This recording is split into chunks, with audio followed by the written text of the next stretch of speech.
Thousands of years ago, India wasn't just creating history, it was creating science, engineering, and innovation that amazed the world.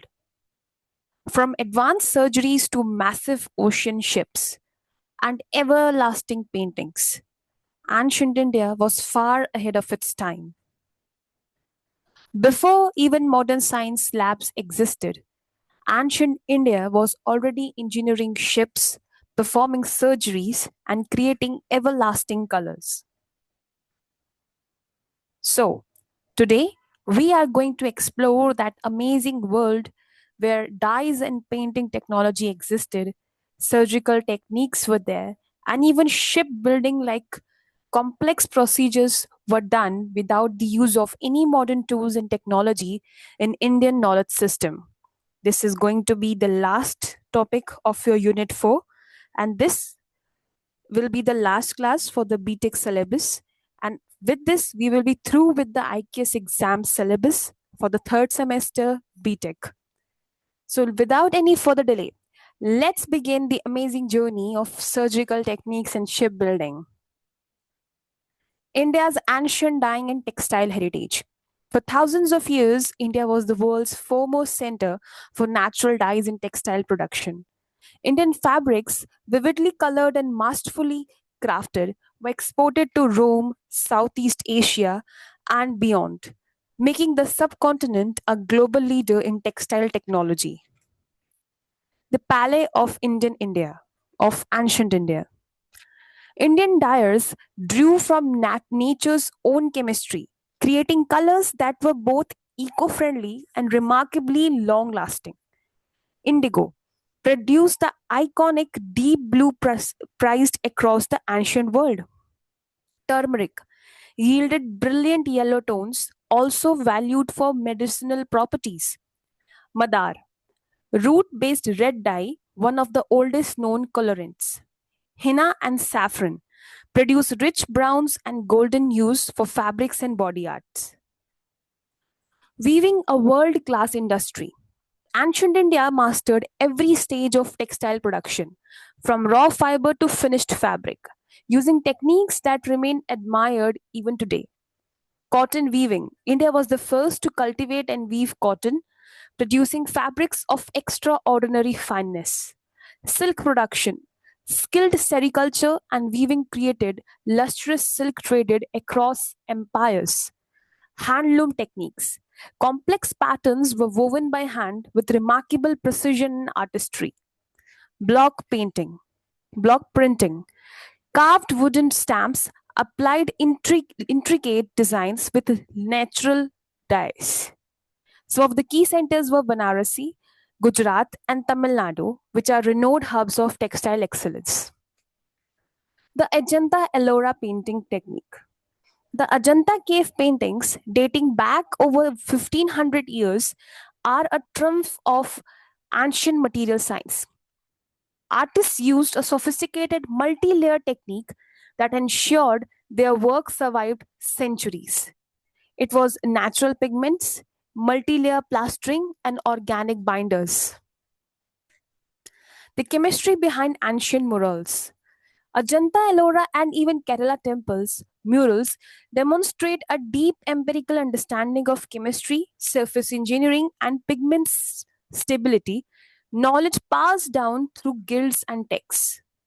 Sealing and preservation, protective layer for long term survival, surface preparation, clay plaster, lime wash, and smoothing, pigment application, mineral and plant pigments with binders. This layered approach, combining zoology, botany, and craft, allowed mural to endure humidity, heat, and time with remarkable color fidelity. Pioneering surgical techniques. Long before modern medicine, Indian physicians developed surgical procedures that were centuries ahead of their time. Cataract surgery, bone setting, plastic surgery, and even cesarean procedures were some of the commonly done surgeries at that time. Sushrut, the ancient surgical master. Sushrut, writing around 600 BCE, compiled the Sushrut Samhita, one of the world's first comprehensive surgical texts. His work laid the foundation for surgical science globally. There are 300 plus surgical procedures classified and described in detail, 120 plus surgical instruments designed for specific operations. His rhinoplasty technique, using a forehead skin flap to reconstruct the nose, is considered the earliest documented plastic surgery. So, plastic surgery is not a modern science, my friend. It was done even at the time of Shushrut Acharya. So, this was a marvelous scientific experiment, scientific thing that we had in our ancient time. The tools of ancient surgery. Shushrut's instruments were crafted primarily from metal, iron, copper, and gold, and designed with remarkable precision for scientific specific surgical tasks. Material science. Instruments were forged from metal chosen for durability, sharpness, and resistance to corrosion. Many designs anticipated tools used in modern surgery by over 2 millennia. The Shushrut Samhita describes instrument sterilization using heat, water, and oil, an early form of antisepsis. So, from distillation process to final surgery, everything was well planned and well executed even at that time. Medical ethics in ancient India. Ayurvedic texts established a code of conduct for physicians that emphasized not just skill but character, principles that remain relevant in modern healthcare. There were cleanliness importance, there was discipline importance, there was patient care, and there was ethical practices that each and every medical practitioner has to follow so as to treat their patients. Now let's move to shipbuilding and 64 arts and indigenous sciences. Shipbuilding in ancient India, India's maritime heritage. Some of the evidence of this maritime technology are ancient ports, literary texts, and foreign accounts. Lothal dockyard in 2400 BCE and the Chola naval expeditions to the Southeast Asia are some of the examples how even at that time shipbuilding used to happen. The Lothal dockyard, Indus Valley Civilization, 2400 BCE. Lothal in present day Gujarat is home to one of the world's earliest known artificial dockyards. Its engineering demonstrates remarkable sophistication. A tidal lock system allowed ship to enter and exit with changing tides. Brick lined channels with precise gradients control water flow, connected to trade routes reaching Mesopotamia and beyond, integrated with the planned city feature drainage and storage. So Lothal Dockyard is visible and is an example of Indus Valley Civilization dockyard system. Navigation knowledge. Indian sailors mastered the sea long before the compass. Their knowledge of celestial bodies and wind systems, ocean currents enabled trade networks stretching from East Africa to Southeast Asia. Stellar navigation, wind patterns, and ocean currents are some of the ways by which navigation used to happen. Even before compass came into existence, people used to watch stars for the direction. People used to notice the wind patterns, and people used to notice the ocean currents so as to navigate their path. Now let's talk about the 64 arts, the Chaturshashti Kalas. Traditional Indian education cultivated a holistic range of skills, artistic, technical, and intellectual. These 64 arts were not merely cultural pursuits, they represented a comprehensive framework for human development. From music and performance to painting and designs, from architecture to textile and craft, all these are parts of the 64 art forms that India valued in ancient time. Engineering hidden in the arts.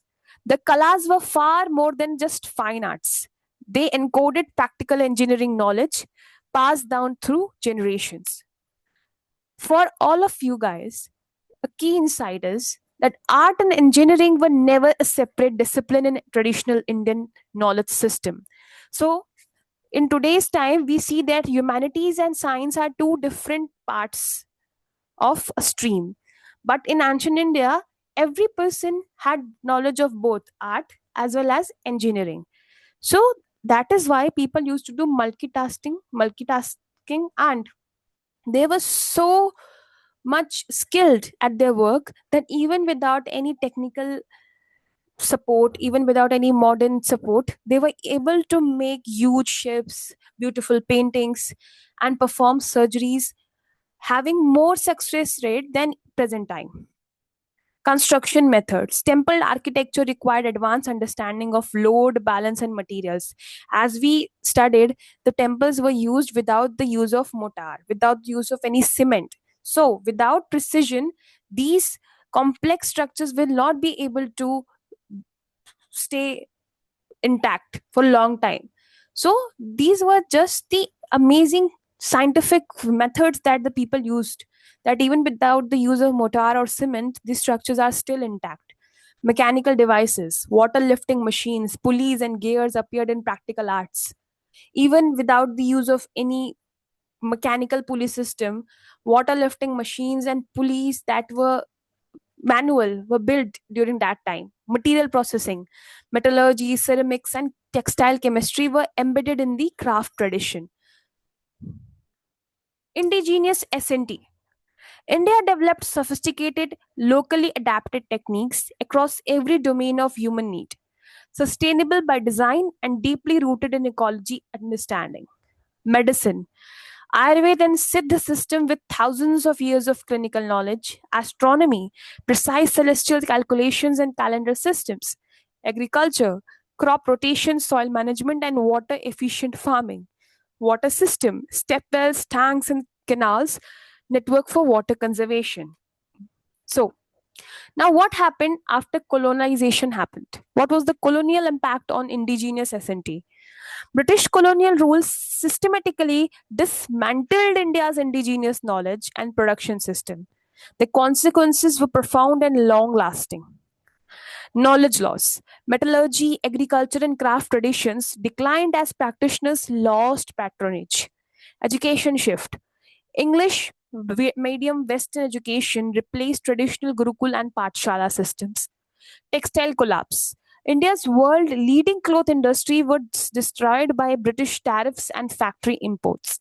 So, as a result of colonization, all our ancient knowledge, all our ancient wisdoms took a back step. Many of them are forgotten, and whoever remembers, even some of them are not cherished.